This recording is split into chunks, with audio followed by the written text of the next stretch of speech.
Tout comme pour la diffraction, les interférences existent pour les ondes mécaniques et pour les ondes électromagnétiques. Il faut savoir en premier lieu que les interférences stables sont obtenues à partir d'ondes qui ont la même fréquence, c'est-à-dire des ondes qui vont présenter un déphasage constant. On parle dans ce cas de sources cohérentes qui émettent des ondes cohérentes. Rappelez-vous la cuve à ondes. Prenons deux sources, S1 et S2, qui vibrent en phase. On voit apparaître à la surface de l'eau des zones claires et des zones sombres. C'est ça, le phénomène d'interférence. Au point M de la figure, la crête de l'onde issue de S1 arrive en même temps que le creux issu de l'onde de S2. Les déformations s'annulent, on parle d'interférence destructive. Au contraire, en M', la crête de S1 arrive en même temps que la crête de S2. Dans ce cas, les effets s'ajoutent, on parle d'interférence constructive. Ce que l'on vient de voir se résume dans ce schéma. Si les deux ondes arrivent en phase, leurs effets se cumulent, on a les interférences constructives. Si les deux ondes arrivent en opposition de phase, leurs effets s'annulent, on est dans le cas des interférences destructives. Allons plus loin. Observons le chemin suivi par l'onde issue de S1 et le chemin suivi par l'onde issue de S2. Dans notre cas, l'onde issue de S2 a parcouru delta de plus que l'onde issue de S1. Ce delta s'appelle la différence de marche et on en reparlera tout à l'heure.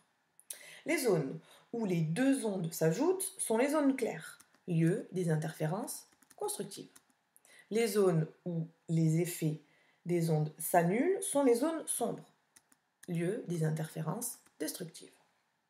On a donc sur la figure une alternance de zones claires et de zones sombres qu'on va appeler les franges d'interférence. La distance qui sépare ces franges est appelée interfrange. On le note I et on peut le calculer grâce à la formule I égale lambda D sur B.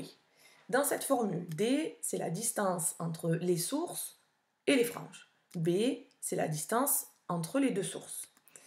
Dans notre formule, l'interfrange, la longueur d'onde, la distance entre les sources et l'écran et la distance entre les deux sources sont toutes exprimées en mètres.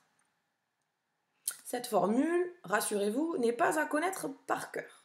Elle vous sera donnée le jour des évaluations et donnée le jour du bac. Il faut par contre savoir l'utiliser. Revenons sur la différence de marche dont on parlait tout à l'heure, qui, je le rappelle, est la distance supplémentaire parcourue par l'onde 2.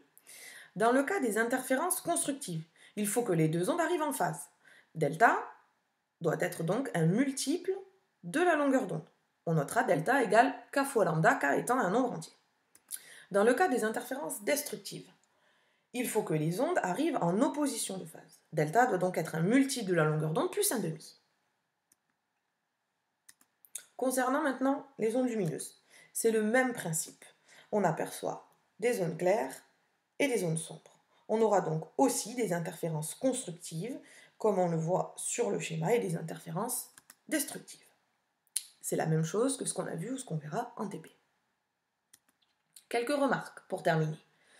Sur les figures d'interférence, il y a aussi un interfrange, qui sera la distance entre deux franges sombres ou deux franges claires consécutives. Cette interfrange se calcule avec la même formule que précédemment, I égale lambda D sur B. Plus lambda est grand, plus I sera grand. On va donc avoir des interfranges différents suivant la couleur du laser. Et mieux encore, dans le cas d'une lumière blanche, qui est polychromatique, on va avoir l'addition de tous les effets. Violet, bleu, vert, jaune, orange, rouge. C'est le phénomène d'irisation que l'on peut apercevoir sur les bulles de savon, par exemple.